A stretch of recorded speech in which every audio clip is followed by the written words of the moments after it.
welcome to North 100, a Canadian Highlander podcast. My name is Serge. Joining me today, we have a Nelly. Guy in the chair approved. We have a Wheeler. Did somebody call for a web slinger? And a James on tech. That's me. Reminder that everything we do is brought to you by you with your support of the Patreon over at patreon.com/loadingreadyrun. North 100 is also sponsored by our friends over at Card Kingdom. CardKingdom.com/LRR as an affiliate code. You see any singles you want to pick up from the set, use that code and say, Loading Ready Run sent me, button please, for a hilarious or sweet or punny or maybe sad little 1-inch button. Welcome to part 2 of our Spider-Man set review. Today we are covering green, gold, artifact, and land cards. A reminder that our set review is not exhaustive. We do not talk about every single card, only the cards that are relevant to the set, relevant to our format, or that we think that you're going to want to ask questions about. We want to get in ahead of that conversation. We're going to start off with Wheeler. Lizard Connor's Curse. 2 and 2 green for a 5/5 legendary lizard villain with trample, and when Lizard Connor's Curse enters, up to one other target creature loses all abilities and becomes a green lizard creature with base power toughness 4/4. I like this card. I don't think this card is going to be too widespread in our format, but I imagine it'll show up in green X or mono green utility decks. It's kind of a nice, like, damn, I need to get rid of that creature. I'm going to Eldritch Evolution into this. I'm going to Green Sun into this. I'm going to Natural Order into this. But then, I've got to stop that creature. I think that green doesn't do very well. But also, you just turn your elf into a 4/4 and start killing people. It's kind of nice. It does double duty, and I don't know. It's got trample. That's the big thing. I find that a lot of the times we talk about, like, the future is now old men. Yes. And that for 2 mana, you get a 3/2. For 3 mana, you get a 4/3. For 4 mana, you get a 5/5. You get the 5/5 trample. It's very classic stat line now. And right? that, yes, but the trample's the big one. Because a lot of the time, we get these big stats and we don't have trample. And it's like, that's cool, but it still dies to the bolt. It still dies to the shock. Or it just gets chump blocked. And this means that it's not getting chump blocked. So yeah, cool utility card. I imagine it'll show up here and there. This is the kind of card that, like, it won't be everywhere, but we will probably be seeing it, like, smatterings of it for, like, the next 10 years. I'll just be like, yeah, I played against them, and then they natural ordered for Lizard, and then I just died. I just died. Yeah. Yeah. All right, Nelly. Miles Morales. This is the last of the 5 transforming / modal double-face cards. On the front side, a 1/2 human citizen hero for 1 and a green with when Miles Morales enters, put a +1/+1 counter on each of up to 2 target creatures. And for 3 red, white, green, you can transform Miles only as sorcery, or you can cast it for 3 red, white, green. And on the backside, we see some kind of a Spider-Man that is a 4/3 creature and has some words in the text box, and James is 100% going to let me read them as soon as I finish this sentence. Yeah, it's a 4/3 first strike and haste with camouflage, 2 generic, put a +1/+1 counter on Ultimate Spider-Man. He gains hexproof and becomes colorless until end of turn. Whoa. And whenever you attack, double the number of each kind of counter on each spider and legendary creature you control. So many words, Miles. Okay, right away, I'm getting Spiritmonger flashbacks. Anyone else? I don't get what is this? Just the colorless and regenerate. Oh, this guy doesn't even know Spiritmonger. Yeah, I mean, you call yourself an old. Yeah, I guess it's specifically around the, like, mother of runes. Okay, why do you have Spiritmonger? But lets me hang for 100 years before he's showing you what Spider-Man does. All right, James has got Spirit. So why? In his pocket. So I mean, I'm guessing it has to do with mother of runes and stuff like that. Like, why do we care about the colorless in 2025? Oh, that's a great question. I don't know the answer to that. Okay. I thought you were going to ask me why we care about changing color on Spiritmonger. Mom is relevant. Mom's relevant. Yeah. I imagine that there's just like a flavor reason that Miles becomes colorless, right? He can go invisible. Okay, cool. Right, that was his power. Okay, cool. So, I mean, Do any of the MH3 Eldrazi tricks care about colorless? Sorry, I'm trying to remember. Or count your number all of is colorless creatures? dust. Sure. Yeah. Yeah. No, but I thought there was another one. Like, does the Eldritch Kozilek's- Immunity. Yeah, Eldritch Immunity. Does Yeah, that card that- get played in a deck? That occasionally sees play in some of the medium decks or like Death and Yes. Taxes or whatever. Yeah, Not, I think I've not seen it super popular, in a but Canadian Highlander deck. it so does show up. Maybe there'll be a crossover there that matters at some point. I'm not sure. Mostly, this just gives it hexproof and a +1/+1 counter for 2 mana. That's super annoying. Yeah. This obviously doesn't say it's sorcery. The whole point is to counter your opponent's spells that try to kill Spider-Man. So that is frustrating. It also has first strike, so it generally doesn't lose combat. It also has haste. And when it attacks, it doubles counters. This is a big, beefy threat. Like, it's basically for 3 and 3 colored mana, you get a Titan. Like, it's got haste and an attacks trigger. Like, it's like, I don't know. This is like the same value you would get out of, imagine if Inferno Titan had haste. I've been basically. trying to brew specifically Naya +1/+1 counters, and this seems cracked. Sure. Yeah, you get a ton of counters for your first 2 mana. You get 2 right away. Something and a there. 1/2 body. So Go ahead. a little behind the scenes because we've talking about counters on the show. Sure. Right. And I think it was for Final Fantasy. I don't remember. Maybe after. There's so many maybe cards you're like, maybe this is just a UE. counter. Well, I'm just like, yeah, we keep talking about counters, and counters does not perform as well as we want it to. It does occasionally win tournaments or show up, but it's like the amount that we talk about it to like how well it performs, it's all out of whack. Sure. I have been trying to change that. Green-white counters humans, Okay. Sure. like with human typo. Right. Because imagine Champion to the Parish into this card. Yep. Sure. Like Yeah. you're hitting. I'm hitting you for 3, and then next turn I untap, play a Siege Veteran or whatever, and I hit you for like 7. Terrifying. And it just the play pattern is very close to like mono white. Your green cards just provide additional utility and also stuff like this. And you could. That's a deck where I'm playing. I'm like, I think I could just play red too. And that was before I knew this card existed. Yeah. No, red is very good for that. Inti, also human. Yes. Yep. Exactly. Yeah. It's. I think this card is just so good. Yep. It's just so. Punch is really hard. It's so easy to justify playing. Yeah. Yeah. Next up, we have Sandman, Shifting Scoundrel. This is a 3-mana star legendary sand elemental villain. Oh my God. Sand type. Go ahead. Sorry. Why isn't it a desert? No.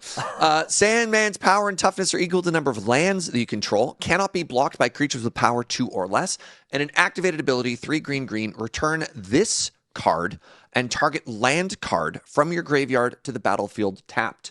Synergizes with Life from the Loam. You can dredge it into your own graveyard and then bring it back. This is very cool. There is a long tradition of 3-mana star land cards in that there's 2 of them. There's Good. there's a Terravor, and then what was the red one that you keep? Sandman Shifting Scoundrel. Well, no, wasn't there a red one? Am I getting it wrong? That you like at combat you start milling cards off the top of your deck? Oh, Countryside Crusher. I guess That that's not a star That though. bad was maybe. a 3/3. Yeah, At the yeah, beginning yeah. of your upkeep, you but I'm just, mill cards. I don't know why, but I think of those two when I look at Sandman. I think Sandman's a lot better for what it's worth. It is a little bit clunky. It is a little bit awkward. It is a legendary creature with no ETB. I think the only reason you are a little bit excited about it is that final ability, the ability to cheat it into play. And you're not even up mana when you do it. But a lot of the land stacks do have a tendency to heavily utilize their graveyard. So there is an in behind that. This probably, it's stupid to say this, but this probably has some loop potential where you've got like a Zuran Orb and, I don't know. Yeah, look, we already broke Fastball, Nelly. Like, I suspect one of the Jacob Varro decks would be like, oh yeah, and I'm including this for this reason. Sure. I've been goofing around with mono green land mid range. Sure. Like it's basically like the medium green deck I played, except you have all the lands cards. Sure. Because we think of them as just lands cards, but they also just all get big. Yep. Like they all like Tracker gets big, this card gets big. I mean, you could splash white for like Coder and stuff, and just be like green white. I'm going to put lands into play. I'm going to strip lock you, but also this is technically a 3-mana 5/5. Yeah. Whatever. Yeah. Makes a very good unblockable Goyf, right? Yeah. Love it. Wheeler. Spider Ham, Peter Porker. 1 in a green for a 2/2 legendary Spider Boar hero. When Spider-Ham enters, create a food token. And then other spiders, boars, bats, bears, birds, cats, dogs, frogs, jackals, lizards, mice, otters, rabbits, raccoons, rats, squirrels, turtles, and wolves you control 18. get +1/+1. Is that 18? I don't know. I have said that collection of cards several times this past week, and it means nothing to me now. I have 3 thoughts on this card, actually. The first one, it's not even about this card. It's just about Universes Beyond. I started having a lot more fun with Magic the Gathering when I kind of just shrugged my shoulders and was like, sure, man, whatever. Put Spider-Ham on a Magic card. And guess what? Magic the Gathering is so fun. The gameplay It's is so dope. often really good in these UB and if you're sets, just like, yeah, whatever, who cares? It honestly has just gotten, I've really been enjoying playing Magic the Gathering. your creature dies, my Papalimo Totolimo. And I triggers? highly recommend the people that care about that to maybe go outside, go maybe walk to their LGS, look another human in the eyes, and say, "Hey, do you want to play Canadian Highlander?" Because it'll be a life-changing event. Number 2, I just like this because it's a 2-drop that makes a food.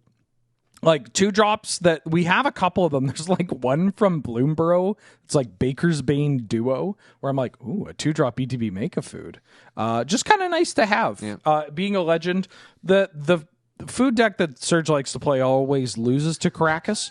And so you might as well just overwhelm them. I tried that, brother. I tried that.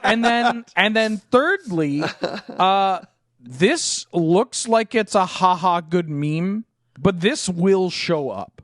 That is so many creatures. It's everything that Ocelot makes Pride. tokens. It's Yes. a Johnny, Yes. right? Yeah. Yeah. It says bird and cat. Yeah. It doesn't say zombie. It doesn't say human, but it says like every other type that Yep. you poop. Spider, bat, out. bear, bird, cat. Honestly, It doesn't even say dog, beast. squirrel, Right. rats. Like these all, people go like, what, jackals, right? Or like turtles. But then you ignore that, like, no, man, like you're a deck. If you play this in that Surge food deck, maybe a better version of that. Like Just catching strays over here. you play Chatterfang and Carmelia or whatever her name is. Like you Camellia, make, you make squirrel tokens and you make rat tokens. Like that is also a game objects deck, and these are all game objects. Ocelot Pride into crack the food to gain life, so you can protect your Ocelot Pride. That's not a bad play pattern. I can't believe I'm defending Spider-Ham Peter Porker. You know what? I was afraid to take this card because I would have defended it, but through the lenses of my awful food deck that's burned me too many times. Can I have a confession. I initially added this because I was like, look, there's a 33.3 repeating percent chance that I'm going to get this, but there's a 66.6 repeating percent chance that I'm going to get one of you to have to say this. But then I was like, actually, this card is just like kind of fine. Yeah. Ocelot Pride is a cat. Yeah, a Johnny's a cat, said- and so is the thing that a Johnny makes. That's fine. I know, but when you say them again, maybe they'll start listening and stop you typing like Ocelot Pride is a cat what and a Johnny. Lion Sash Cat. cat. Yeah. All right, Nelly. Now let's talk about Spider-Man Brooklyn Visionary, 4 and a green for a 4/3 legendary spider human hero with web slinging, 2 and a green. And when Spider-Man enters, search your library for a basic land card, put it on the battlefield tapped, then shuffle. So you get this rampant growth trigger, whether you cast it for 5 mana or you did the web slinging, but I must recommend you do the web slinging because that's less mana. And yeah, we talked about web slinging a bunch in the first episode. There's a bunch of great scenarios for how you're set up for that. This is one of the common Spider-Mans. Represents, I believe, Miles Morales in one of his adventures. And yeah, I don't know. This is just straightforward, good role player. You put more lands into play. I'm going to get burnt on this. How many wood elves do we have that don't get forest? Because there's Great a bunch question. of 3-mana creatures that will put it into your hand, Right. right? Like Nissa, for example. Yeah, Borderland Rangers. Yeah. The one from Shadowmoor is the only one I could think of. There's Farhaven Elf that puts it right into play. basic land. Yeah. There's Yavimaya Granger that also puts it into play. That's a Right. 2/2 with Echo. Yeah, just trying to see like where this fits in the pantheon of cards that have this effect, right? I like this card. I'm willing for this card to just not actually be good. Sure. I like discussing this card because I think people look at it and you're like, I'm not paying 5 mana for this, even though course. sometimes like Yeah. you will. Like if you're Sure. playing a green ramp deck, You're not going to put it in your deck planning to pay. Yeah, mana. but like also the play pattern of just like you get this 4/3 out early enough and you ramp and growth into You can have it on something. turn 2. Exactly. Yeah. Turn 2 playing this that sets you up for that. Also, like, if you use this with the super sick read the rules of web slinging Llanowar Elves trick, right? You put it into play, finds land, untap, you play your land, questing beast, Axbane Ferox, whatever. Like Right. that is still you're attacking for 8, or you have that much pressure on turn 3. And you have permanently accelerated yourself in a way that is more difficult for your opponent to engage with.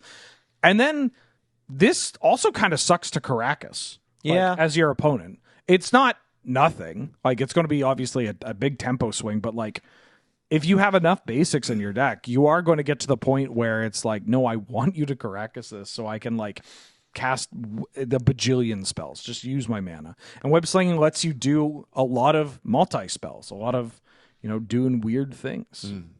I think this card's probably we're going to forget about. People should try it. Yeah. My main critique of it is just that in the landfall deck where it's going to look the most powerful, you often don't want to return your creature. Although you also do have a bunch of really cheap creatures. So maybe it's still like you kind of play it for 4. Yeah. You also don't have that many basics often in that deck as well. That's fair too. Well, what if we're green-white? Right? Yeah. All right, the final green card we're talking about is Strength of Will. This is a 2-mana instant for 1 and a green. Until end of turn, target creature you control gains indestructible, and whenever this creature is dealt damage, put that many +1/+1 counters on it. So this is obviously very strong. Our format, Canadian Highlander versus Commander, doesn't typically play a lot of these big green combat tricks like the heroic interventions that you see, but we do love the 1-mana combat tricks. The Legolas's intervention, Quick reflexes. Legolas's quick reflexes, pardon me, and the Snakeskin Veil, maybe, like these ones that blanket and also buff the creature. And Strength of Will has the opportunity to, if you get somebody with this, when they go to like Flame Slash or like pyrogoyf your creature, just to be like, you absolute melon, you've unlocked, and then you're suddenly so ahead on board. We talk about this a lot. Combat tricks are typically very underplayed in our format, but maybe that's just an opportunity for you to finally get somebody with one. This card does have some infinite applications too, with Walking Ballista and like a Hardened Scales effect. Right. Oh, right. It's got one for me, one for you. One for me, one for you. Yeah, it's got like 2 of the pieces of the old Return to Ravnica. Like What's it called? Lucky Charms, right? Because didn't you have to like you get a Boros Reckoner the and you Boros had to Reckoner give it and lifelink, Boros and then you Charm, also had to give it yes. indestructible, and then you had to target itself. Yeah, And then you get it for Rite of lifelink. Passage, I think, is the enchantment from Fifth Dawn that has like a lot of loops with Right. it because it has that line of text. That is But- so funny. I didn't think about Boros Reckoner target itself over and over Yeah. until it gets big enough. But and it- it can one-shot your opponent. But the strength of this kind of card in that scenario, as opposed to like the Rite of Passage, and for the Boros Reckoner combo, is that all those cards were real cards. Yeah, and yeah, that they're this gonna is play a like regular something game. that if you are just playing in this in your counters deck, it'll be like, yeah, I'm going to protect my thing and also make it giant, or like just a creature deck, and then you might just oopsie into like, oh yeah, Walking Ballista. Yeah. Like, Yeah. wait a minute, I could just kill you out of nowhere. Amazing. Wheeler. On to gold. Our first gold card is Aranya, Heart of the Spider. 1 red and a white for a 3/3 legendary spider human hero.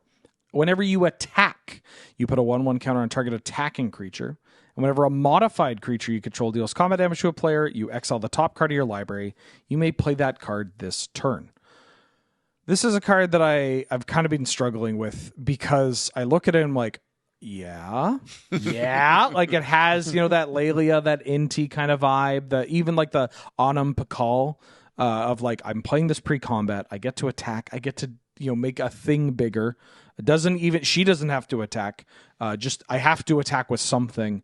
And that's really cool. And if it hits, ooh, I get a card. And what if the play pattern of I have a 2-drop, I play this, I attack with it, it gets a counter, I hit them, I exile 1 card. Next turn I untap, go to attack, I put the counter on this, I hit with both, I get 2 cards. It's not just like it's 1 per, which is an amazing display of the reversal of their it's just like Wizards likes to turn that knob in a way. They're like, no, it's only 1 or more. Sure. And then finally they're like, Spider-Man, you get 2 or more. Right.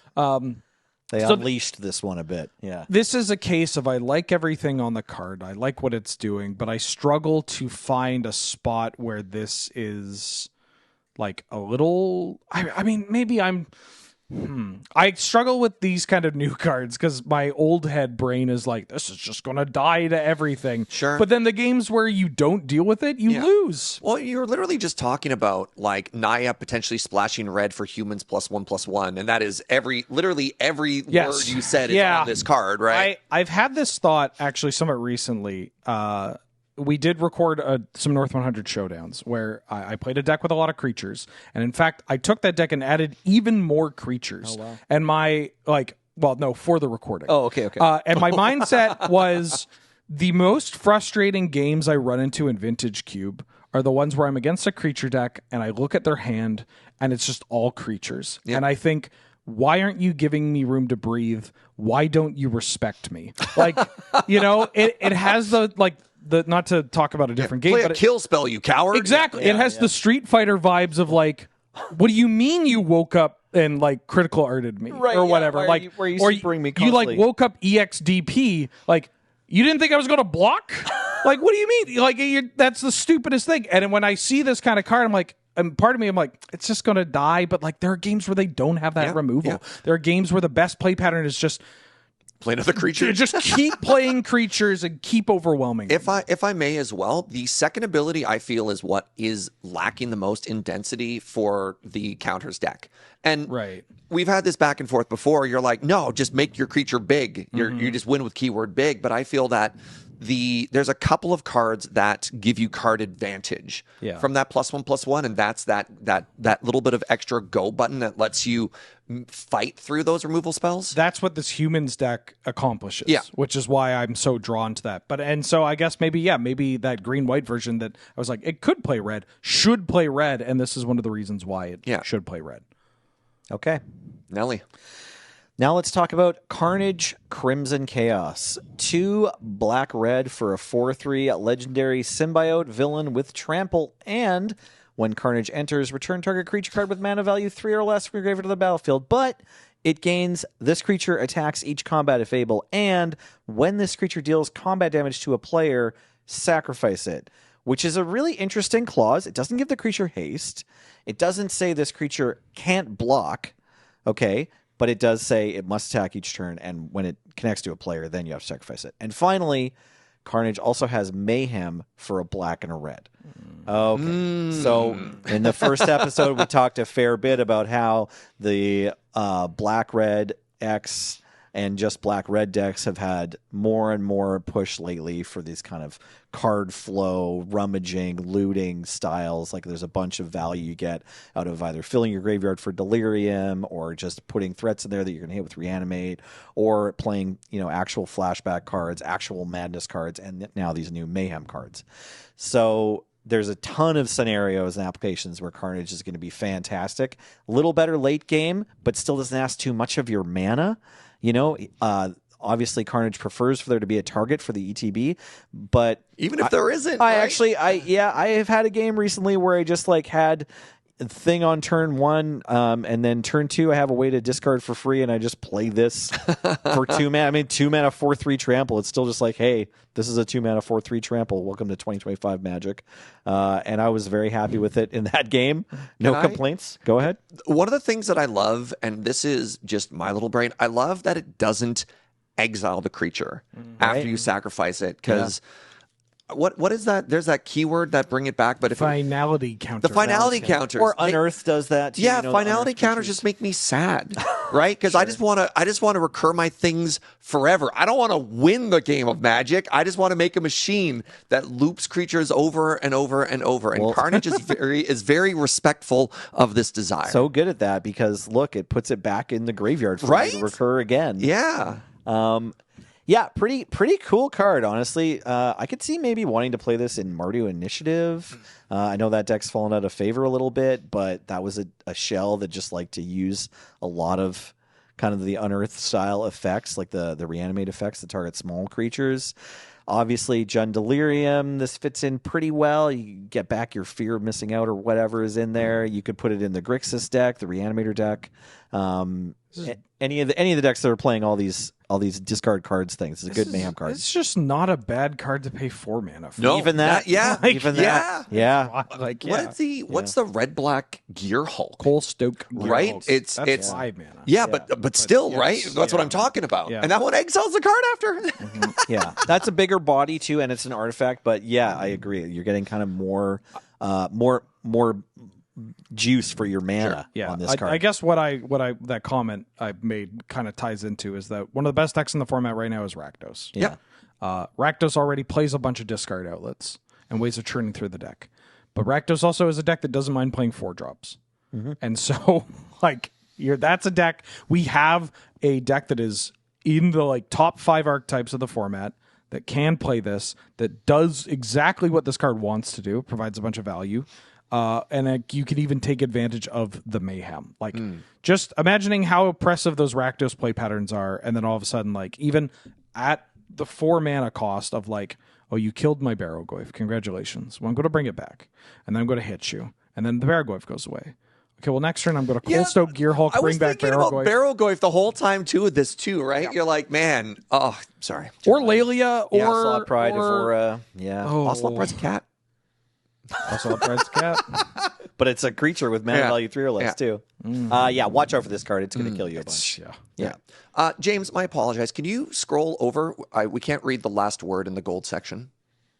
There we go. You're welcome to do a cut close to me if you want to cover that. No, I don't think I will. Okay. Great. Perfect. Next up, we have Dr. Octopus Master Planner. This is a 7-mana 4/8 legendary human scientist villain for 5, a blue and a black. Other villains you control get +2/+2. Your maximum hand size is 8. And at the beginning of your end step, if you have fewer than 8 cards in hand, draw cards equal to the difference. I was going to say the distance. That's not great. I kind of like this as a reanimator target. Yeah. I think it's kind of cute. You're looking at me like I'm crazy, Wheeler. I'm trying to think of what was the old Praetor in... Jin Gitaxias? Yeah, I mean, that one did a better job of oppressing your opponent's hand as well as giving you advantage or something like that. But I don't know. Bring it back. It's not the cutest target. There's better ones that'll kill your opponent, but whatever. Yeah. Reanimator decks play so few Reanimator targets now because the ones that they target are busted. This one's not busted. Sure. And I don't think this floats in the space of a Metamorphosis Fanatic or a Fury or a castable... Because 7 mana is technically castable, but come on, man. It's a lot. It's That's a fair. lot. It's a lot.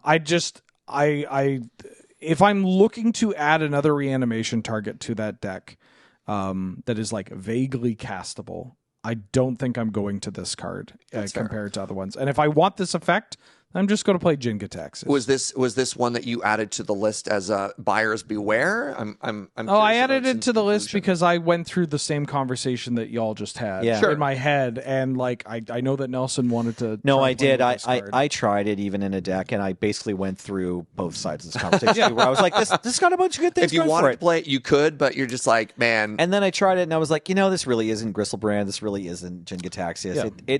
It's doing a decent impression, and for sure. You could win a game by reanimating this, then drawing a bunch of cards and hitting them. But it's actually not. 8 as good. toughness is not nothing, but like it has redeeming qualities. I'll be super curious if at some point the first line of text matters in our format. Like if you manage to put robot villain tokens into play and then pump them all, that'd be cool. This is again it's not what the magic card says, and why did we change the magic card? But there was the Outlaws of Thunder Junction had that like keyword Outlaw. Oh right. That I wish outlaw and villain somehow had some overlap so that it would be, you know what I mean? Well, Serge, not all outlaws are necessarily villains. No, but there's a very interesting narrative texture to describing somebody as a villain. That's valid. And an outlaw. But I'm not done. Let me. I know you can this gasp essay, I forever, will. and again, I'm talking about a weird hypothetical, but that's completely valid. Sure. Anyways. The next card is Gallant Citizen. This is 2 hybrid green-white for a 1/1 human citizen. When this creature enters, draw a card. You're going to play this card in the decks that already want to play this card, for what it's worth, and that already do play this card. But also, you might play this in decks that don't currently have this, like the Humans deck. I was going to ask, is this enough for a human synergy that even though it doesn't... I mean, it's just so... yes and no, right? Where it's like, it is certainly not impactful, but like, it just replaces itself. Like, I think it draws a card. If you have like a humans deck that's including Luris, maybe this becomes a bit more attractive. Like if your humans deck is like edging with 3 or 4 card slots to be like, let's grind. Yeah. You know, more than we already do. Like, let's try to make sure that we can win against other fair decks. Yeah. Then maybe you include the Slam Dunk and ruin your evening. You might consider this in versions of Hoof that still play the Pawn Prophet in this. Green for another 1/1. Yeah, it's a nice card to have. I'm glad that it is in the. It's odd that it took this long, but it's nice to have. It's like we're getting so many of these lately. They like printing this, and we keep asking them. Yeah. I'll take more. Print 2 hybrid Golgari 1/1 skeleton that draws a card, please, you cowards. Hold on, let me write that down. I'll Please. Yeah. I don't want to have to pay 1 life for this vampire to draw my card. All right, Nelly. Jackal, Genius Geneticist, is a blue-green 1/1 legendary human scientist villain with trample, and whenever you cast a creature spell with mana value equal to Jackal's power, copy that spell, except the copy isn't legendary, then put a +1/+1 counter on Jackal. Let's go over that one more time. It's a pretty complicated triggered ability. So you've got your 2 mana 1/1 trample legendary dude, right? And then whenever you cast a creature spell whose mana value is equal to Jackal's power, you copy that creature spell, but the copy isn't legendary. So you're going to get both of these creatures, and then Jackal also gets bigger with a +1/+1 counter. It doesn't say equal to or less. It has to be exactly equal. So there's a bit of work on your part to start getting these triggers to happen. That said, this is a pretty powerful thing to do. Like, Volo is like a somewhat popular commander, I think, because you get to make like these lunatic plays of like untapping with Volo and then just having like a huge pile of creatures off of only a couple cards. And Jackal offers you the same kind of thing if you can sequence it correctly. Mm-hmm. Now, that said, I don't immediately have a home for this guy. Like, can you play this in like Boomer Pod or something? I just think it's powerful, but it's just so awkward. It feels so cute. Yeah, like the dream is to be able to double spell. It doesn't say once per turn. You play this. You play like Tameo, and then the Citizen we just said. You get 2 Tameos and 2 cards, and it's a 3/3. Like, is this a 5-drop that you have to like hold your Ocelot Pride and your? I mean, I'm willing to admit that the play pattern of playing this card and then just playing like an elf is probably better than we're giving it credit. Right? Sure. Yeah. Like, that's a whole extra card that you get. Is there a Ranger of Eos that can also get a 2-drop? I feel like we would know about that card. No. If I knew. Yeah, it does seem like I want to say about this card, because they've printed like more Ranger of Eos effects last year and this year than like we've seen. There's like 3 or 4 of them now, and there aren't very many total, right? So if they eventually give you like 2 creature tutors on 1 card when you pay the kicker or something like that, it might be worth banking the knowledge that Jackal exists as you get this and a 1-drop, and the 1-drop you're getting is nuts if you get 2 of them in play, and it maybe future combo applications. Maybe rug monsters. The problem is you don't need to jump through hoops to get good magic cards nowadays. That's true. I'm But just like, trying to think about this with like Mockingbird or something. it right? looks like the kind of card. It does. It looks like there's gonna be a sequence eventually that is like a some one turn kill. It's a good pick up this, put it in your box, and you're going to be glad that you did. Maybe. Yeah. Yeah. Next up, we have Craven the Hunter. This is a 3-mana 4/3 legendary human warrior villain for 1, a black and a green. Craven has trample, and whenever a creature an opponent controls with the greatest power amongst creatures that player controls dies, draw a card and put a +1/+1 counter on Craven. So this is an above rate vanilla creature that, as combat goes, if you kill your opponent's biggest creature, you get to draw a card and put an additional counter on it. I would only play it if you're maybe like a black mold, like black-green aggressive beatdown deck, and you're just trying to like push damage through. If this is a head, it's going to be hilarious because if they only have one creature, every time you kill their creature, you get to draw a card and grow this. And so it will snowball very, very, very quickly. Yeah. But it seems kind of weird in a board stall, but absolutely amazing on like a mock straw or like Noble Hierarch first turn or Ignoble Hierarch into something like this is just cracked. It's really interesting because I didn't know that Jason Jobin worked at Wizards of the Coast on this. Like that's a very local anecdote, but if you've watched the the year end, which in fact Jason played Golgari like mid range, whatever. Right. Yep. Like that kind of player, you probably have one in your metagame. Like you don't want to be on the draw against them when they're playing this kind of card. Yeah. This on turn 2, turn 3, untap, kill your creature, attack you for 5, or maybe 6. Right? Yeah. This is again a card where I look at this and I'm like, I mean, it dies to bolt, it gets Caracas. It's like kind of just a big idiot, but like I can foresee play patterns where I'm going to have the most miserable game of Magic. Oh, against this? Yeah. If they have the tempo advantage against you, and so like good. I mean, this is kind of what like Eshiki was doing on those turns where it pops off. You're like, this is unbeatable. Yeah, when the card does what the card wants to do, you're going to feel so bad. It's just getting that out of the card. Yeah. Rhino's Rampage. For a single hybrid red-green, you get a sorcery that says, target creature you control gets +1/+0 until end of turn. It fights target creature an opponent controls. When excess damage is dealt to the creature an opponent controls this way, destroy up to 1 target non-creature artifact with mana value 3 or less. Annoying. The fact that this is hybrid is huge because I think you need to look at this mostly as a red card with the green side being there for ease of casting in certain archetypes. Like fighting is not really something. Hey, pardon me. Something's doing a rampage on. Wait, no, I don't want to say this on mic. It's not really something that red decks are clamoring for. They typically have the ability to kill creatures. Right. But like a red deck that cares about casting cheap spells, or a blue-red deck that cares about casting cheap spells, getting to buff one of your cards, take out their utility creature or whatever, and then blow up your Mox, your Agatha's Soul Cauldron, your Skull Clamp, your whatever. Shadow Spear. Yeah. It's kind of nice. Oh, sorry, non-creature. Sorry. Yeah, God forbid this is on a prowess creature, right? Yeah, exactly. It's just every part of this card is so good.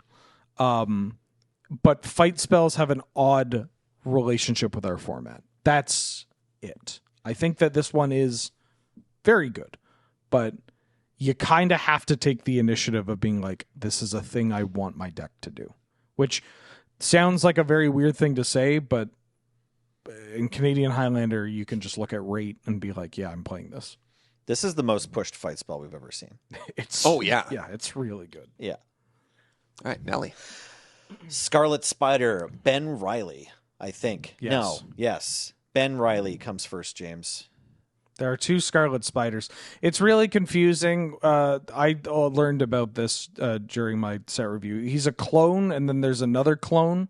They're all clones. Interesting. And they're made by Jackal. Oh, okay. Yeah. Huh. Yeah, this guy's edgy. He wears like a denim vest Like a or ripped, something. vest thing. Yeah, Like a hoodie or he's something? very 90s. Okay. All right, well, here's the Ben Riley Magic card. 1 generic red-green for a 4/3 legendary spider-human hero with web-slinging red-green. It also has Trample and Sensational Save. If Scarlet Spider was cast using web-slinging, he enters with X +1/+1 counters on him, where X is the mana value of the returned creature. Ooh. So look... 1 mana or 3 mana for a 4/3 trample is like not that great. Obviously, that's like the low point of Craven that we just looked at, Which is so funny. which is funny.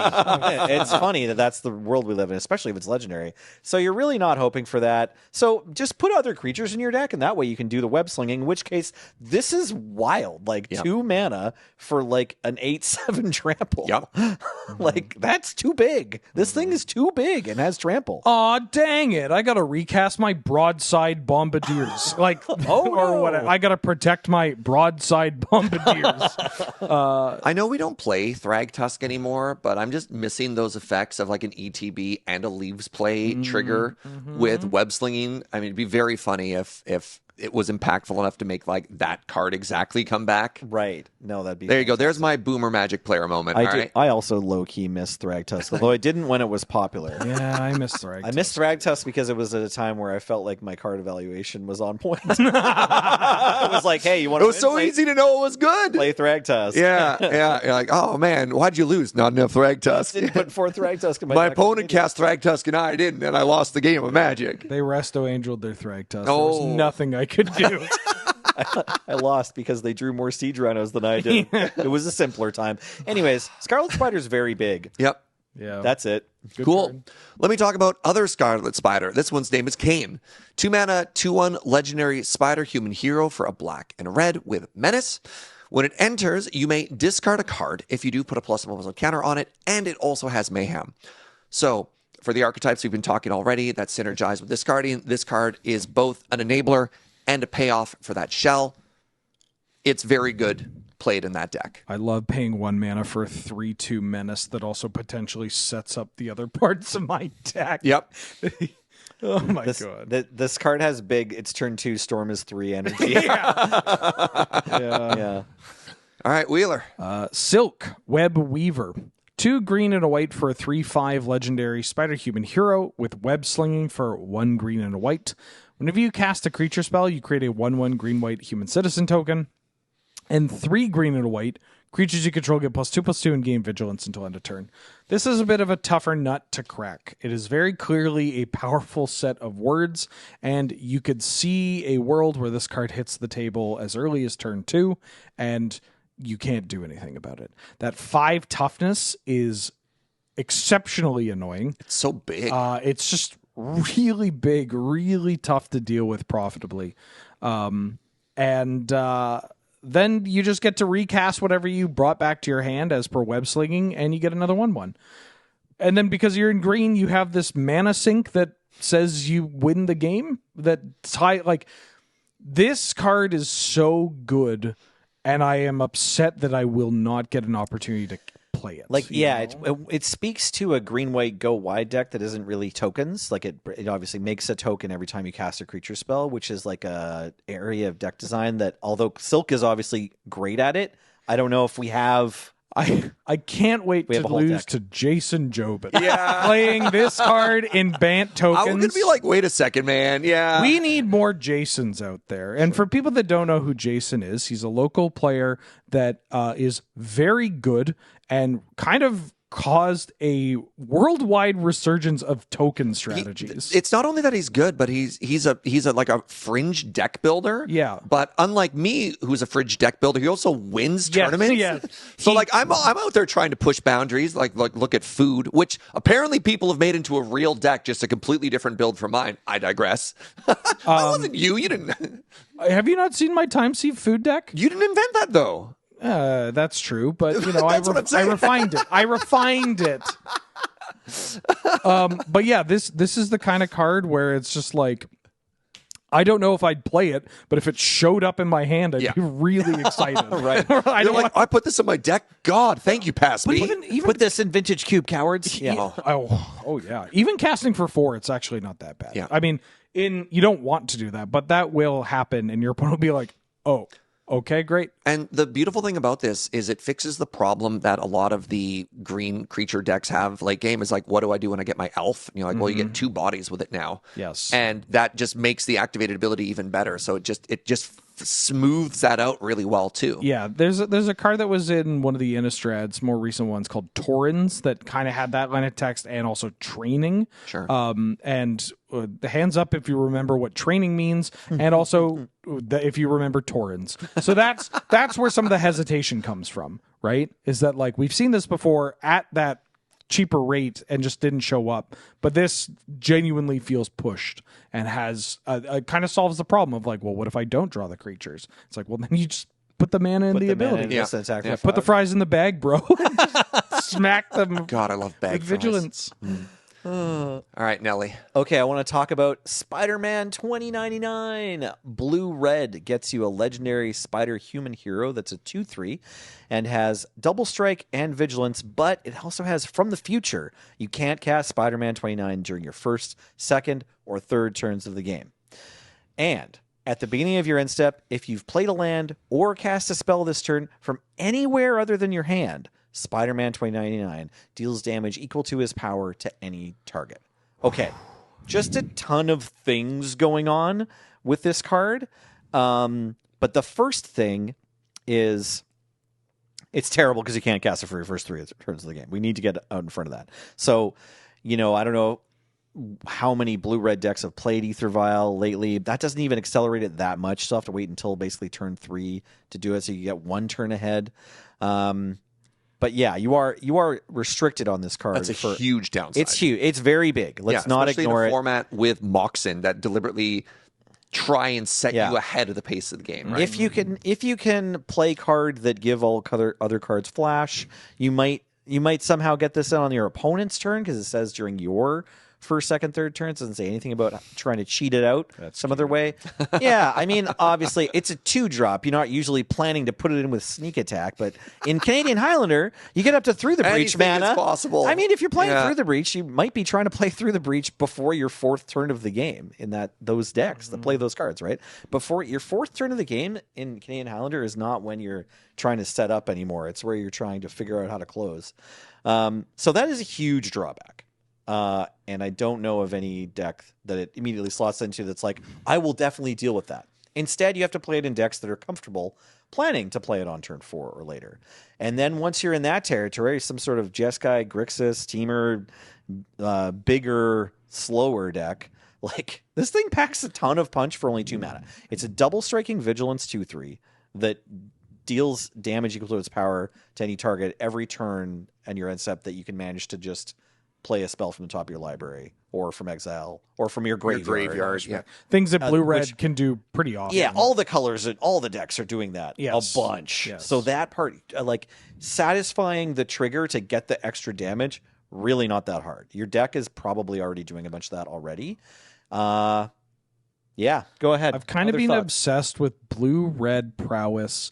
That closer, I can't believe I did this, but I decided to watch the recent Pro Tour. Okay. It was all Vivies and Vivi all mono red. The red versus and Vivi I was thinking about that deck, and it's so interesting because it does have very fast turns, but it's not all about like I gotta play a Monastery Swiftsphere and then I gotta brute force this and I gotta do that. Like it's just like no, you can play a game where you're like, yeah, I have good blue-red cards, right? Like having Ponders and Preordains and counters, maybe a couple of counter spells or burn spells are going to be good on turn 1 to 2, and they'll also be good on turn 5 to 6, right? That's the strength of these cards, is that they provide you with so much utility, so much selection that you can leverage your play skill and best your opponent or whatever.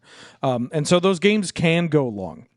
And what if there is a version of this Is It Tempo list, which we have Is It Tempo in the format. A lot of it is like the very fast, like Windy DeCarlo, like 29 land, like shoot, I can't even gush because my only land is Spire Bluff Canal, but I'm still going to play it and I'm still going to win the match. Like that kind of blue-red. What if there's room for a slightly slower? And I'm not talking about like you're a control deck, but you have the ability to pivot to being like, hey, wait a minute. Vivi's like a 4/6. So I need to give a shout out to a buddy of mine and a member of the Victoria community, Jordan Dirksen. Yes, yeah, exactly. Who is very, very, very methodical in the way that he builds and plays exactly this style of deck. Like, he was playing mono red for a while and was very happy to go mountain pass, pass, and just understand. And one of the things that he did, which was absolutely fascinating, and this just shows like such a difference to deck appeal, was when he's looking at prowess decks, when he's looking at these sort of card advantage decks, was, tell me if you've ever done this before. He goldfished 100 games and recorded the turn to kill. And not only that, but like the number of cards left over in hand afterwards, and then would look at different versions of the deck of like, okay, what is the critical density of spells that I need? And like data driven, data backed of like, okay, this version of the deck is half a turn faster than this one consistently over enough games. I mean, this is how many resources I have left. I have kids instead. I've wasted taxpayers' money by doing that with eggs before, but like not to that level of granularity. But I love that. And there is like very, very good, very smart Magic players who play that kind of Magic, right? Yeah, not to get too meta, but like if you've played competitive Magic or tournament Magic, you've ran into what I call the mono red mathematician. Yep. Yeah. And like that still exists, but like you can have that with Ancestral Recall. Yeah. And like Vivi, and like I think Spider-Man 2099 fits into that style a bit more. And like, yeah, you could just wait. You could also just get rid of this card if you don't want to. That's a deck that churns through, like your Ledger Shredder. You're like, oh, I'll discard to this Connive because it's the correct call to make, right? We might as well shout out the Grixis deck too, because if you put this in a black-red deck, now you don't really care that you can't cast it because you're just going to unearth it. Yeah, you'll just get rid of it, bring it back with your Carnage, or cast Unearth or Reanimate or whatever. Yeah. I like this card. I think people, it's very understanding to look at that first, the downside, and it is a downside. Yeah. But don't think of this. It fits into this like text, this position in our format as like it is actually a 4-drop, but it's a 2-drop, right? Like it's you play it when you. What does that mean? No, you play it when you hold up Counterspell, or when you hold up Mana Leak, or like it's a thing that you. Honestly, it's the way that some of you should probably start sequencing some of your 2-drops. It's like, don't just throw it out there. Right. Maybe wait until they kill a bunch of stuff and then go. You've got Counterspell backup or something, right? Yes. Develop your Dreadhorde Arcanist not on turn 2. Yeah. Develop it on turn 5 when you can protect it, and then you can double Ponder, double Ancestral Recall, and you win the game. Right? Yeah. All right, next up we have Spider-Woman Stunning Savior. This is a 2-mana 2/2 legendary spider human hero for 1 and a white-blue hybrid. It has flying, and artifacts and creatures your opponents control enter tapped. This card is absolutely cracked. Not only does this give redundancy to some of the most powerful disruption effects that like mono white D&T decks are playing right now, which is like the Thalia, Thraben, Heretic, and even there's a couple other effects that are doing similar to this, but blue has it now. This means that mono blue, I don't think blue has had this style of effect before. Frozen Aether. But like on a creature, right? Yeah. But like putting this in Flying Man now, or like a blue X tempo deck instead of a white based D&T deck, this is wild and probably one of the coolest cards, in my opinion, in the entire set. This card is cracked. Yeah, this card's pretty good. Yeah. It flies. Dude. It flies! I think there's a card that hasn't seen much play, mostly because that has 1 toughness, but Imposing Sovereign. Yep, Imposing Sovereign. That card's a beater. Again, kind of the card where like I hate to have it in my deck, but boy, do I ever have games where I just wish I could play it. Right? Yeah. I want it in my hand, not in my deck. And this is that, but just on steroids. With flying. Yeah, Yeah. with flying. And their Moxes come in tapped. Oh, yeah. They're everything. All right, Wheeler.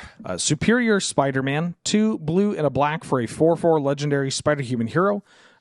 You may have Superior Spider-Man enter as a copy of any creature card in a graveyard, except his name is Superior Spider-Man, and he's a 4/4 spider-human hero in addition to its other types. When you do, exile that card. So this has a body double vibe to it, but with more mid-range applications.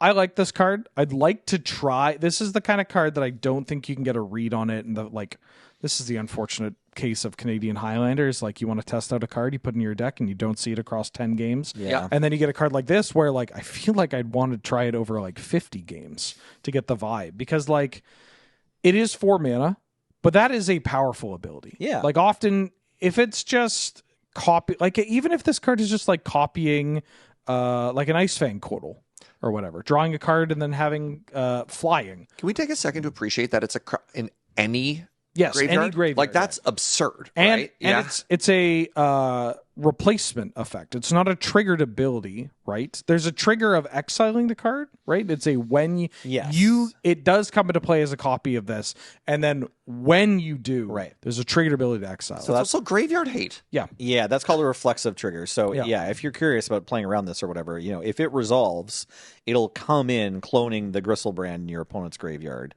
and then there'll be a trigger that says exile that Gristlebrand. Yeah. Right? The more I read this card, the more I like it. Yeah, it's the thing about it is it's just 4 mana, but also sometimes it's okay to pay 4 mana for a really powerful Magic card that, like we were talking about in the Grixis, like churn through your deck, or just even in Reanimator. Like I like this in Blue Black or Esper Reanimator as just like oh yeah, I'll pay a 4 mana and here's an Archon of Cruelty that is admittedly only a 4/4, but Right.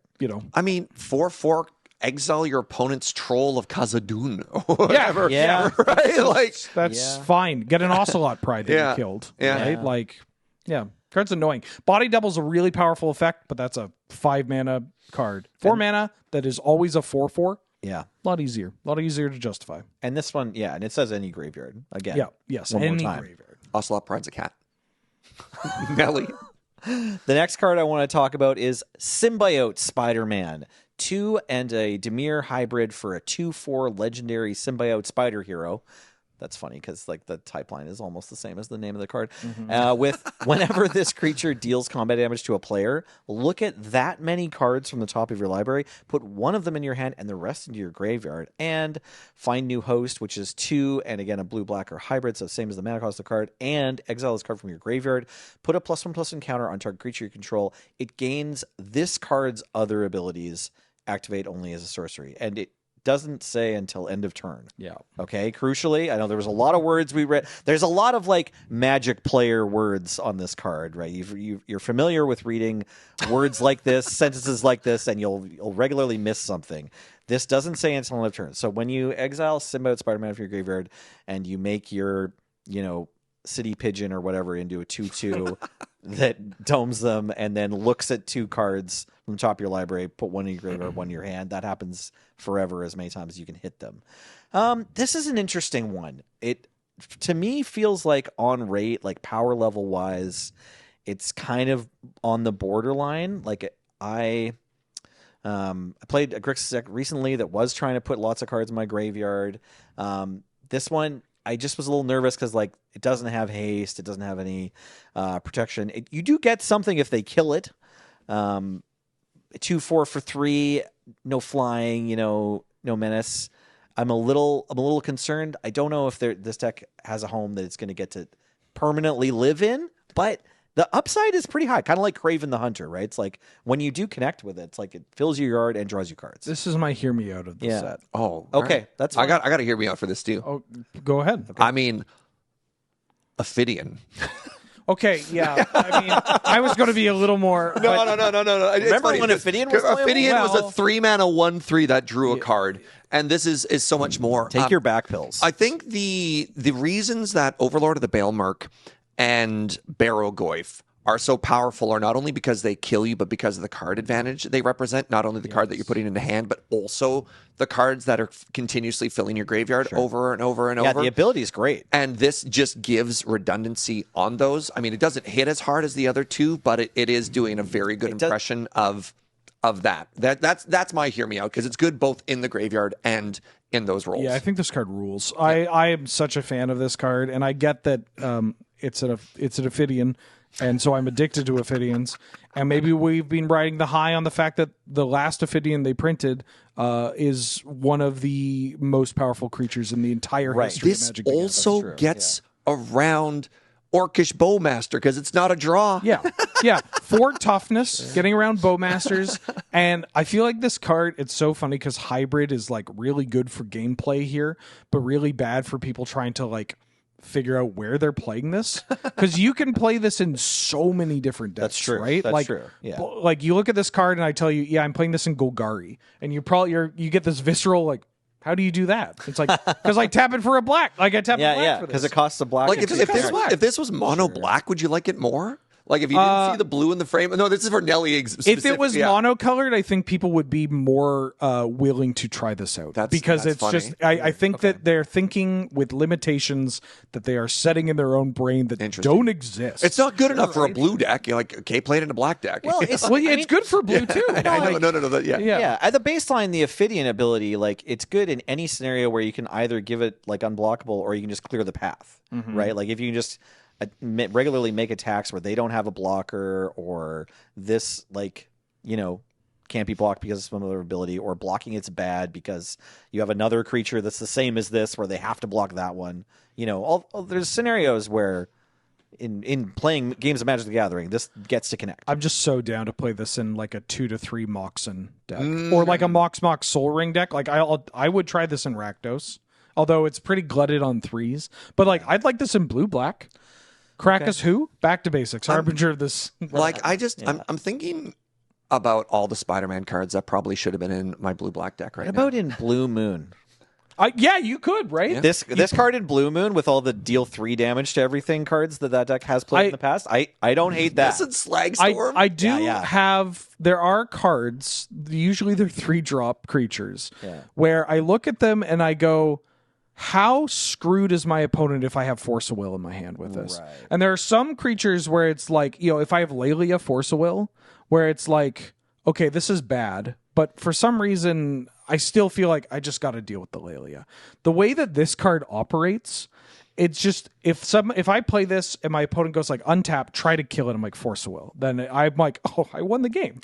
Like I won the game because I'm just going to find protection, or I'm going to find other creatures, and then they have to deal with this. And if they do, congratulations. My Ledger Shredder also now just draws me like a bajillion cards because it scales off of power. Yeah. Right? Well, you still only take one, but yeah. I mean, it is like drawing a billion cards if you get to put 5 cards in I your think you'll graveyard. find that the graveyard is a second hand. It's true. It's true. Yeah. All right, Okay. the final... Oh, I'm so sorry. No, I just wanted to conclude by saying, like, similarly to Kraven, I think it seems like we have, like, there's several cards in this set where, like, the upside is big enough that you should pay attention. We just have to rethink how we approach these Yeah, cards. And that's tough if you've been playing the game for as long as we have, and especially Canlander as long as we have. We also have this giant asterisk with italicized font at the bottom of our set review saying, yes, we're aware that they're all legends and they all die to removal and Krakus. Well, this one dodges a lot of removal. Too. Yeah. It does. Yeah. Okay. Nice cut down, idiot.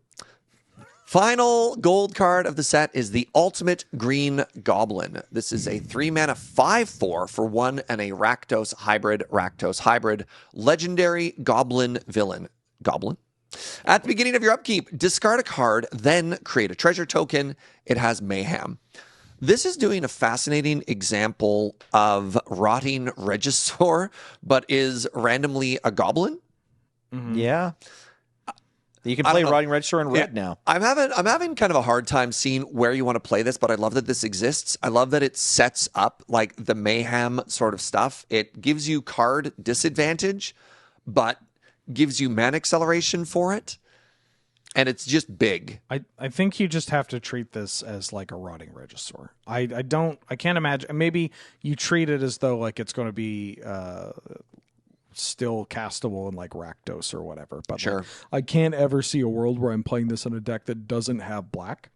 Yeah, I'm trying to imagine like a Boros deck that's like so stoked to be able to like, I don't know, bin its Savine's Reclamation instead of having to pass the front side. I don't want to play this in Goblins. Personally, no. Especially with how like combo-y goblins can be now too, right? Yeah. Like you want to hold those. It's cards. also just so funny that like if you're hellbent and you go to your upkeep and they're like, okay, this ability on the stack, I'm going to Caracas Goblin. Oh. Like that was a play pattern with Reggie, but this is one of the spots where you're like, well, Caracas is free. Into the Royal is nowhere to be found. We didn't even talk about Whoosh. Yeah, the functional reprint. Yeah, but I think you just accept that as a side effect of this card, and you just play it in your mono black. I mean, did we mention that this card has Mayhem? If they do want to correct it with the trigger on the stack, you could just Mayhem it, I guess.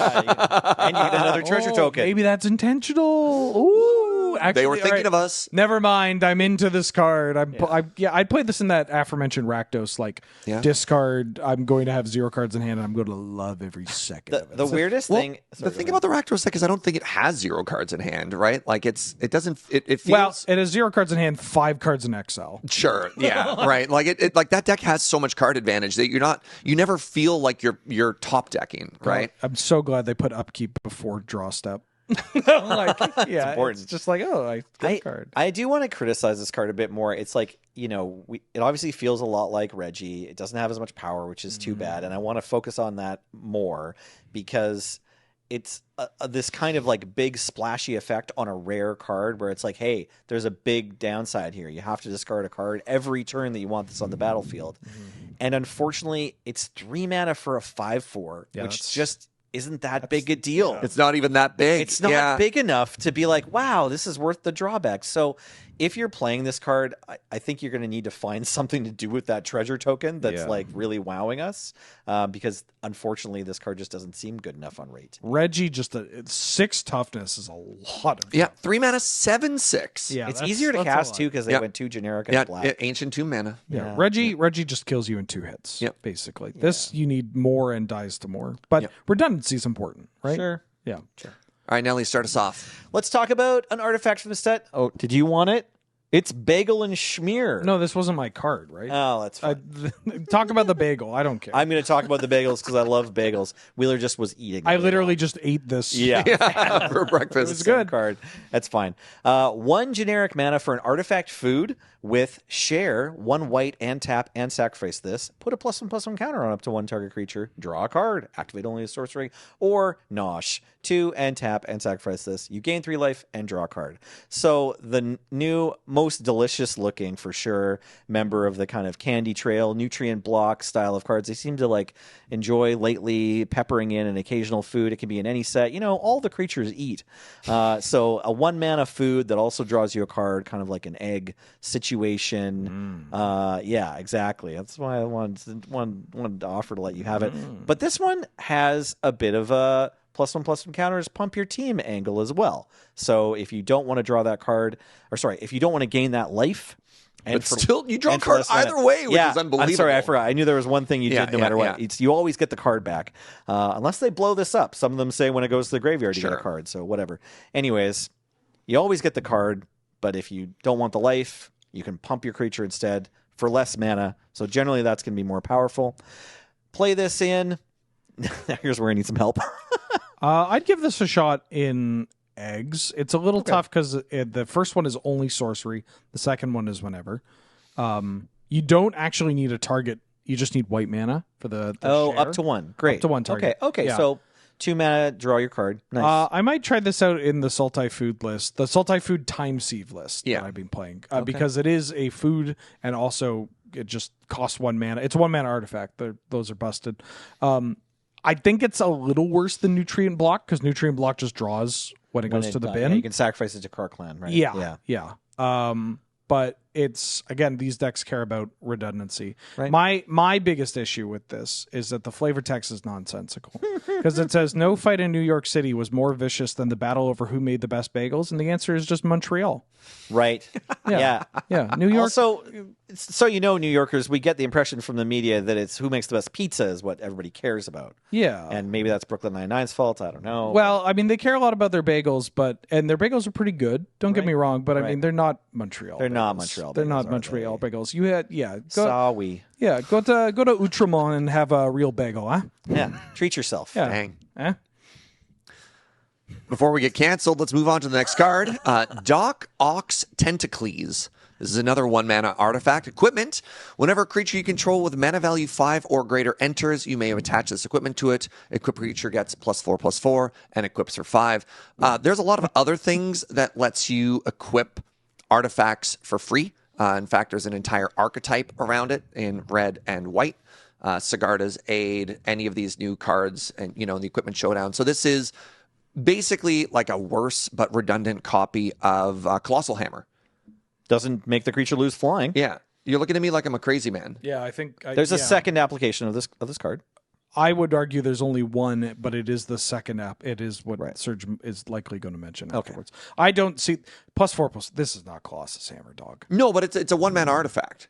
Yeah. Is the good thing, and you already have ways to in that deck. You already have ways to cheat equipping it. So I'm redundant. I want to agree. I want to agree. It's just redundant. saying, Colossus Hammer. I am going to push back and say +4/+4 is not enough for the hoops you would have to jump through. Sure. And the cost of inclusion of this card. that's valid. I think Colossus Hammer and Wrecking Ball Yeah. are perfect for the, Sure. that's what that does.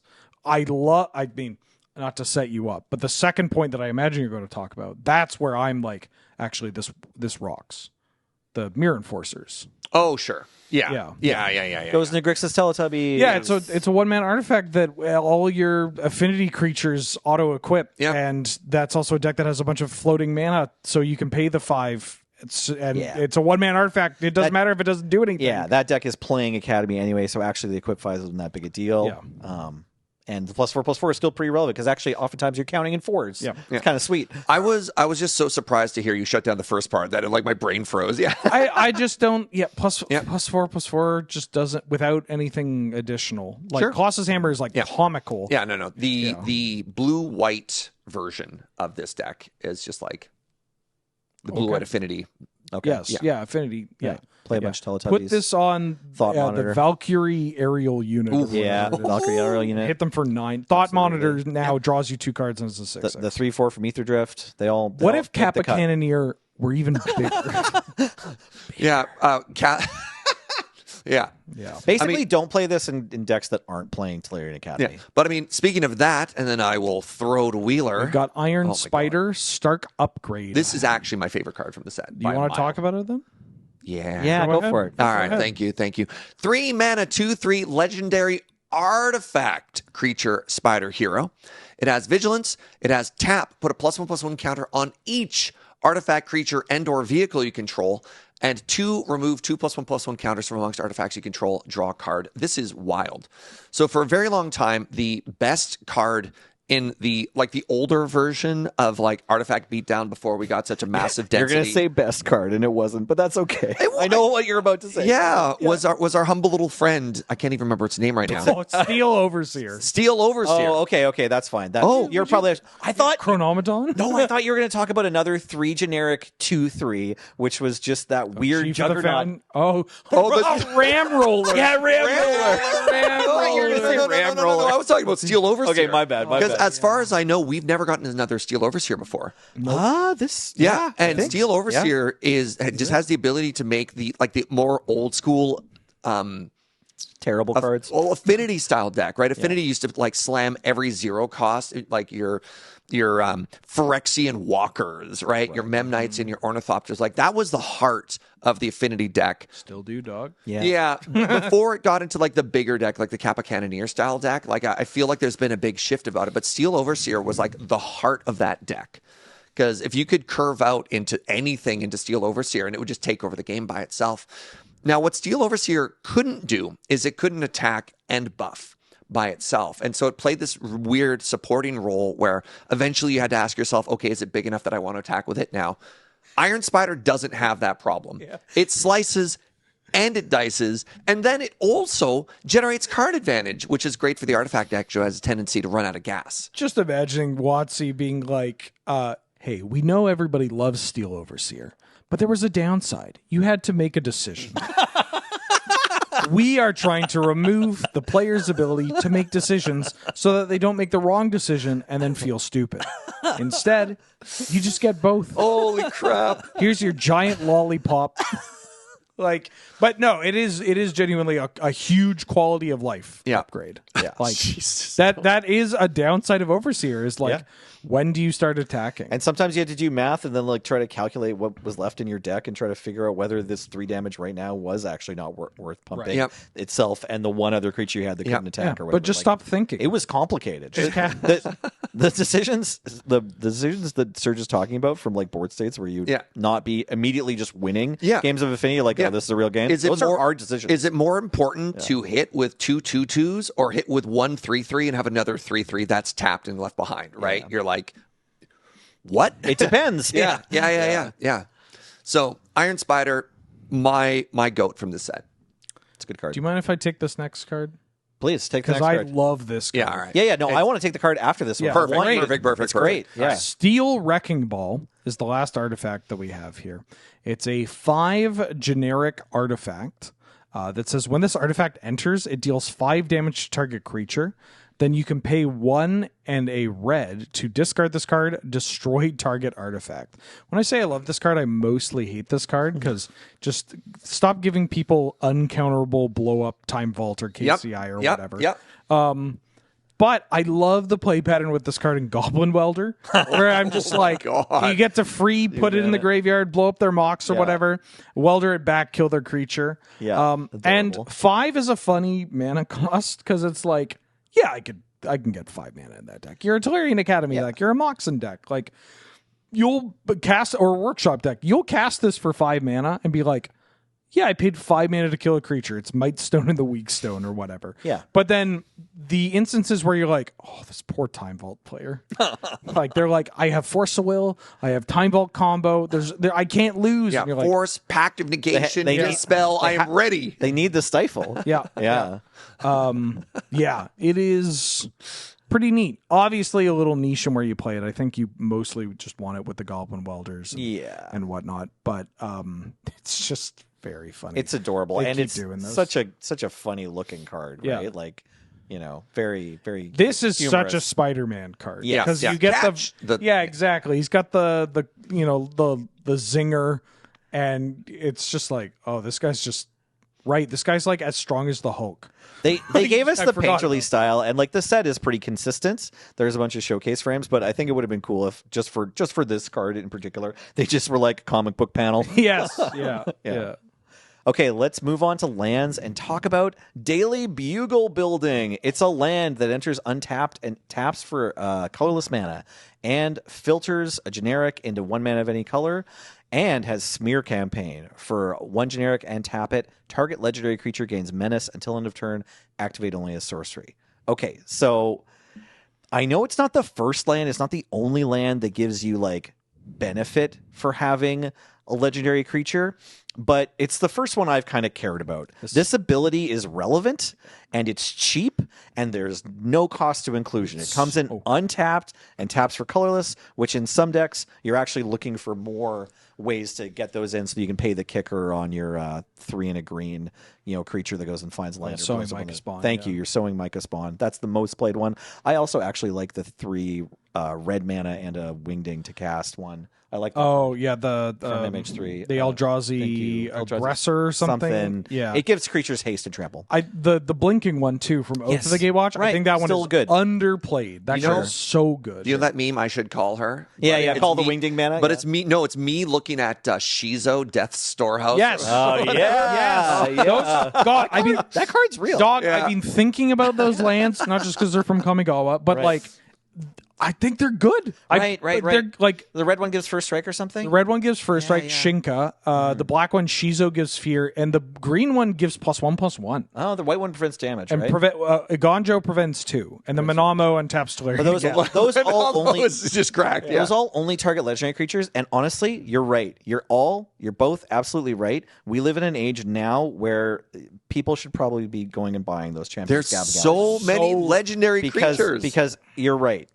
Because those they're not too expensive to include. They tap for colored mana. Your opponent's probably wastelanding something more important. I just didn't include them back in the day very much because you didn't play a lot of legendary creatures. And you want your basic count to be a certain number to get around Blood Moon or whatever, but like the tap abilities are relevant enough now. I've seen Iganjo in some lists. I played Iganjo when I played Mono White. Okay. I wish I played this card. This was one of those cards where after filming, I went back and I was like, oh, this card would have been so good. Yeah. That was me in the gold section today, being like, oh my God, I missed so many cards. Very quick note, because I'm glad that we all love this card. I think this card's fantastic. Is this has popped up a bit in Modern, where you are a monocolored deck that is splashing for a second color, and that second color is colorless, just for like Kozilek's Command. Sure. Kozilek's Command is like, it's a card so powerful it completely replaced the other K command. Now when people say K command, they think Kozilek. They're not thinking of Colligans? Oh, No, man, which our Kozilek's boy. Command is still pretty good. Honestly, Yeah. might be a little bit better nowadays. Anyway, Sure, yeah, but maybe it's like more playable, yeah. it's like having colorless lands for cards like Kozilek's Command or Eldrazi or Eldritch Immunity or any of the Eldrazi that we've mentioned was something that we were doing all the time with the medium decks and with Death and Taxes and stuff, and kind of slipped away. But like now we've got the most cracked versions of all these cards, and this is the perfect kind of land to slide into that. Be like, look, I'm monocolored anyways. Yeah. Like you're just gonna win games off God, the back of this imagine ability. giving like Thalia Menace. What a nightmare, right? Yeah. Mike, Got first strike, and you have to double block it. I'd like to apologize to the whole Aganjo cycle because I did straight up forget about you. they're good. No disrespect. They're good. They're good. No, I agree. I think they went from being kind of not relevant to now being good. Yeah. Shizo, other than Minamo, which obviously untapped Atlantic Cat. Oh, I never Shizo stopped saw loving play- that Yeah, one. Yeah. That one's Shizo different. saw like, I know Allison in her like big The Rock would Yes. often play that as a Yeah. finisher Yes, because she included that regularly. yeah, and would kill people. But Yeah. I mean, I think Shizo's a little bit awkward considering how dominant, especially in our local meta, like red black is currently. Like giving fear is worse than menace depending on your matchup because I can just block this forever with my barrel going for my psychic frog. But like a 1 mana a 1 color or 2 color deck like Okina, like I've never seen an Okina, or I haven't seen an Okina in a long time. And just thinking about it's like, just having a Pendelhaven style card that can target any of my legends is at such a low cost of inclusion. Is like something we should maybe think about more. And this similar with this card, a bit more of a cost of inclusion because it's colorless, which is a very funny thing to say. But it can still filter. Like it's not like you're completely locked out of mana. Absolutely. Yeah, love the bugle building. All right, next up we have the Multiversal Passage. As this land enters, choose a basic land type. Then you may pay 2 life. If you don't, it enters tapped. This land is the chosen type. So what if an unfetchable Ravduel, same rules, but you just get a land of the type? It is fascinating, and I don't think I would ever play it. So they came out with Thrand Gate or whatever, and that Dominar one. United, and everybody's like, "This is terrible." Yes. But I may have to play 1 in my red-green deck because my mana's bad. Then they made this, which is a little bit better, I think. It might see some standard play, but you'll never guess what we have in Canadian Highlander. Original dual duels? lands. Yeah, that's sort of the thing. It's like we already have so many fetchable dual lands that I understand why this card was printed. Yeah. And I know who this card was printed for, and it's not us. Yeah. It's just so funny that we get Starting Town, which is like a gold land that you look at and you're like, oh my God, this is so good. And then immediately after, in the next UB set, we're like, what if we did Thrangate again? Like, it's very, this card sucks. It's so funny, though. Yeah. It is a bit of a like, look at what they have to do to get a fraction of our power. Yes, meme from Invincible, right? Yeah, different intentions behind the design and stuff. Now question, and I legitimately don't know. Choose a basic land type. This land is the chosen type. Yeah. Is this is non-basic, but it'd be a non-basic, but would count as a forest? Correct. You pick. It is the basic land type, but it is the word basic. It is not a basic land. So it doesn't even get you. It offers the flexibility of fixing your mana, but doesn't even get you around Blood Moon. Yeah. Right. Yeah. So you're like, I play this in my 2-color deck because it's like the flip, like the modal double face pathways. Yeah. Just play The pathway duels are interesting. You could just play this and just always get the one that you want, but it still hoses you to Blood Moon. Just play a pathway, dog. Yeah. Yeah, no, it's like we said, it's not for us. This is a cool, elegant design for a Magic card. Like, I'm glad it exists, but yeah, it's not for our format, obviously. Oscorp Industries. This is a land that comes into play tapped. When this land enters from a graveyard, you lose 2 life. It taps for blue, black, and a red, and has Mayhem. So this is a land with Mayhem. You could just play this as a Crumbling Necropolis or whatever, like the Grixis Tri-land, and it's just that. Or you could discard this and then play it from your graveyard for free. Well, not free because you lose 2. and it still comes to play tapped. And you still have to pay the timing restriction, I think, is the Yes, thing that a yeah, lot of there's people still miss, timing right? It's still your restrictions. land for the turn. Yeah. I am not too keen on this card. I think that it has some appealing qualities, but I just, why am I footsing with my mana like this? Right? Like, why am I, like, I get the idea of wanting to discard a land and then play it again is powerful. Yes, Sure. and that is why you play it. No, man. You got to think of the value, Wheeler. You have to set up in deck construction the opportunity to maximize value on every decision point. Just play another Surveil land. Just play, like, I'm trying to think of a Grixis list. Even the Grixis discard or reanimator or whatever. I'm just not keen on playing this. I don't need to. That's the thing. I don't need to play this. And, like, it doesn't provide utility. It's just a card that occasionally will be like, huh?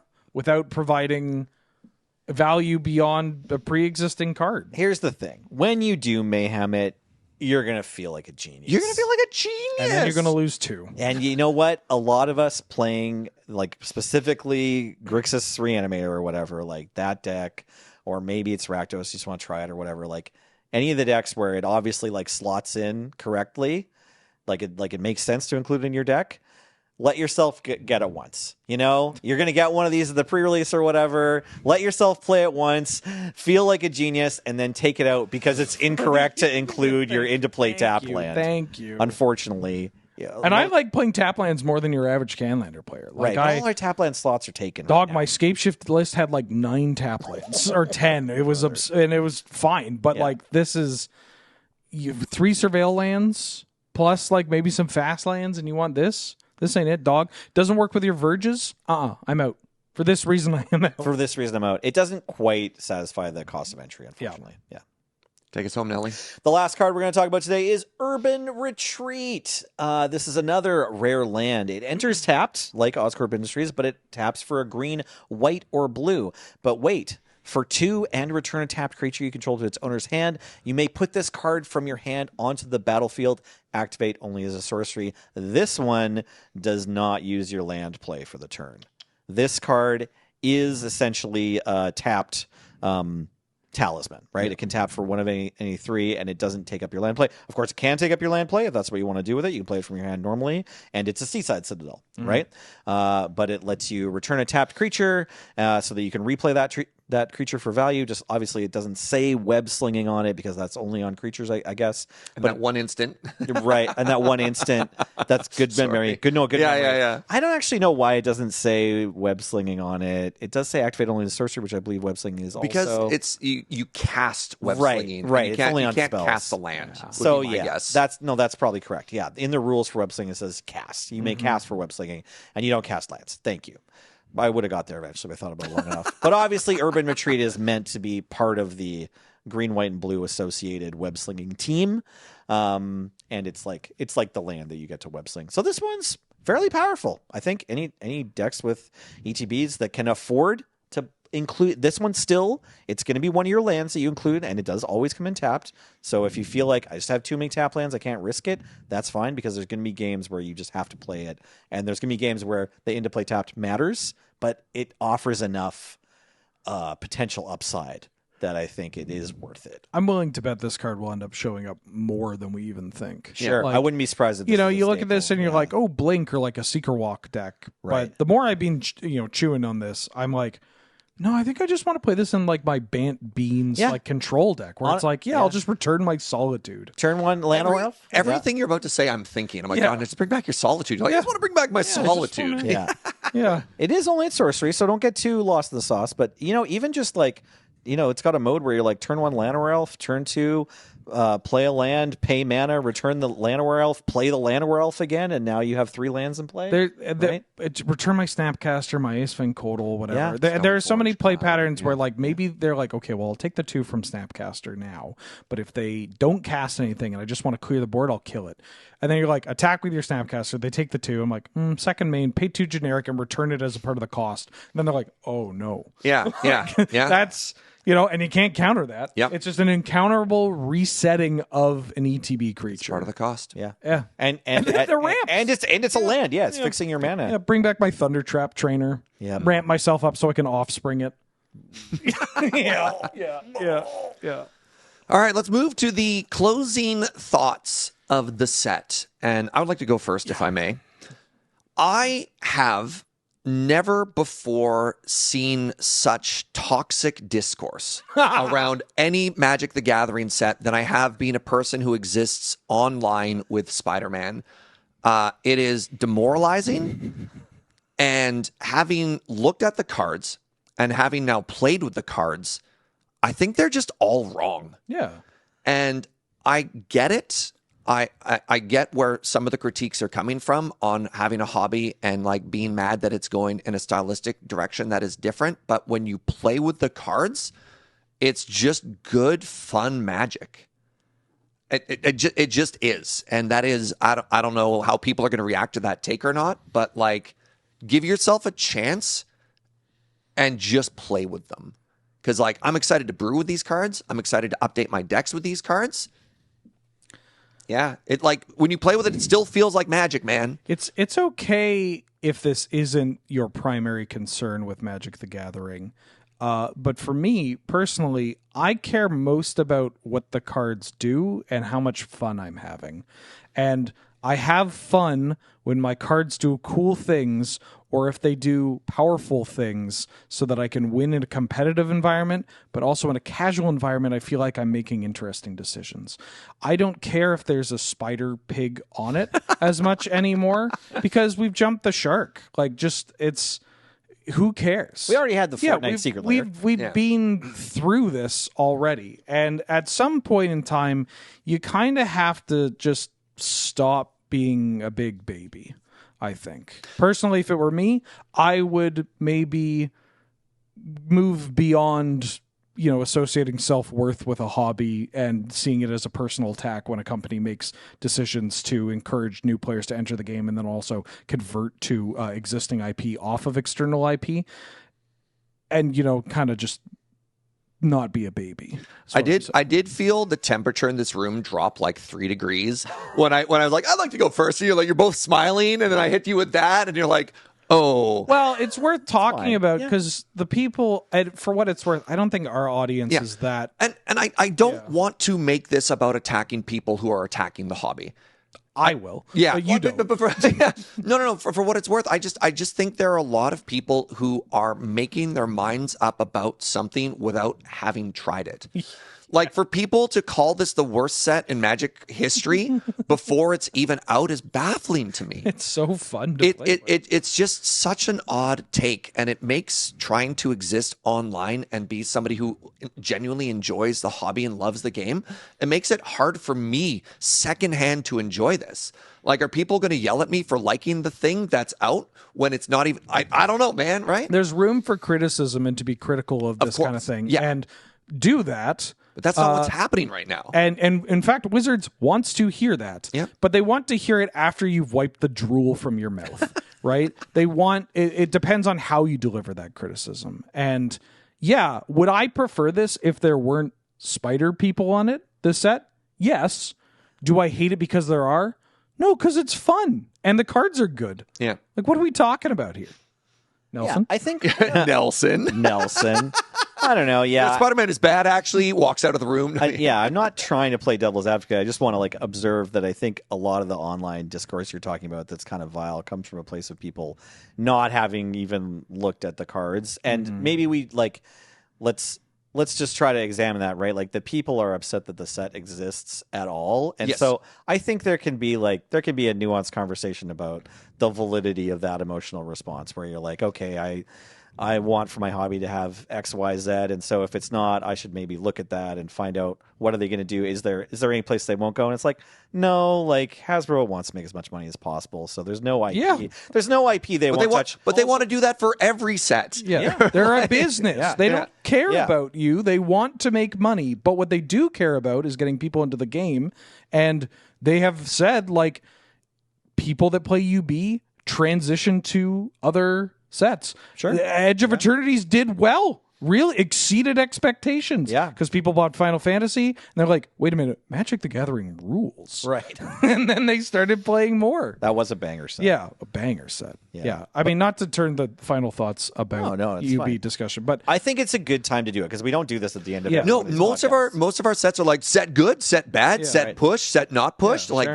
that tends to be all that we yap about for the final 5 or 10 minutes. And Yeah, we can have a podcast. I think that I agree. There is validity in like somebody expressing that they are upset about how UB is encroaching on space of Magic IP. Right. Right.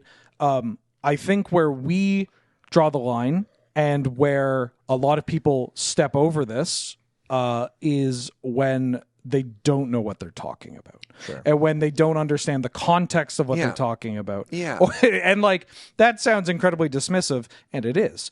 But that's just because like, yeah, you're yapping about this takes away for the budget of XYZ. It's like you don't know what you're talking about. So shut up, wipe the drool from your mouth, and like maybe try to deliver constructive criticism. the take of I am going to only proxy the Through the Omen Path cards into physical paper so that Spider-Man doesn't even insult my deck is just like it just makes me sad, man. Like The pageant, it's like it's such right-wing coded pageant. but you it's- still want to play the cards. You do think the design space is cool. But the art, I don't know, man. person with the ugliest secret layer copy of a card. I can't believe there's a spider ham. Yeah. So yeah, I don't know. Apologies if I made this too heavy towards the end on what is typically a fairly formulaic ending to our set reviews. You know. Oh, that's fine. I don't know. I think it's funny. People in the comments will talk about it either way. Again, I think that our audience is relatively level-headed and pretty intelligent. Handsome, winksy face, patreon.com. Smells great. And they have a great haircut. Yeah.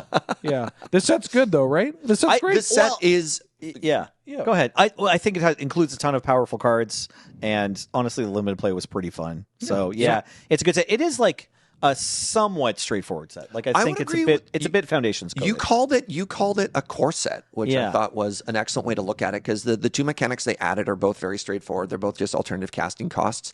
As Wheeler mentioned, they both feel like a take on trying to fix mechanics that they've had in the past that new players have struggled with. So maybe that's a way for them to also get a little bit more familiar with the play patterns for these like 4 commander cards that might include Madness, for example. They're like, oh wait, I can enable it with this mechanic I'm more familiar with. So I think it's a great introductory product. I think it also includes pushed cards for our format. I think it plays well. I think it's just a good set. Yeah, it's not too pushed. I'm picking up all these cards for Yeah. this format. a bunch of the cards we talked about. I'm excited to play. Once this is like admitting that I'm the best kind of customer or whatever, right? Like I'm excited to play Eddie Brock in something and then go, okay, that was fun. I probably don't need to play that again, right? Like Symbiote Spider-Man, Yeah. probably the same thing. Of like, let's try it, Yeah. because they look fun and powerful enough. You look at this set and you think to yourself, I'm never going to get enough density to make heroes matter. I'm never going to have density to make symbiote happen or villain happen. And then you're like, wait, we actually have a Legends Matter set that's cracked. That's incredible. We have so many humans, which is already one of the more increasingly pushed kindred mechanics. It's like there's a lot of actual synergy in this. Like, here's a question: biggest winners for formats that exist. I like D&T. Yeah. Got some incredible cards in a UB set. D&T being the winner. Like what? That's I mean, when you pick these worlds with so many humans, Yeah. you're just going to get a lot of good humans. Yeah, Rakdos mid-range. Rakdos Just, mid-range, Get some new yeah. toys. Yeah, the +1/+1 deck that might again we talk about it in a weird spot. Like it actually got White like, X humans. Yeah, Yeah. right. Gruul. There's some pretty good Gruul cards in here. blue-white modified, right? With both like artifacts Oh, the matter, artifact stuff, yeah. artifacts Stuff. mattering, and even just like Grixis. yeah, Yeah, Grixis. So Blue good. red. I don't know. Set good. Is that good? Sorry if you don't like that. I don't know. Set good. Sorry, bud, but hey, I don't want to be too rude. Well, I do, but I won't. Yeah. It's okay. If you get upset about things beyond the words on the card, it's okay. Casual players can exist too. Yeah. Competitive format, baby. Let's be jerks about it. Right. Take us home, Serge. And with that, we're going to call it on part 2 of our Spider-Man set review. If you have nuanced, well-informed takes, hit us in the comments down below what your favorite card is, what your least favorite card is, what a cutie Nelson is, you know, the usual. A reminder that everything we do is brought to you by you with your support of the Patreon over at patreon.com/loadingreadyrun. Literally, thank you. We couldn't do what we do without you. Sponsor of the show, Card Kingdom, cardkingdom.com/LRR. If there's any Spider-Man singles you want to pick up, use our affiliate code. It lets them know that we sent you. You can ask for a button. It'll say, get me pictures of the Spider-Man, or it's in German, or something in between. It's in German. Yeah. I've been Serge. I've been joined by Nelly, Everyone should eat every day. a Wheeler. I don't care if Porky Pig wins me a dual land. Hell yeah. And thank you to James on Tech. Yo. Thank you so much for watching. We will see you next time. Bye-bye.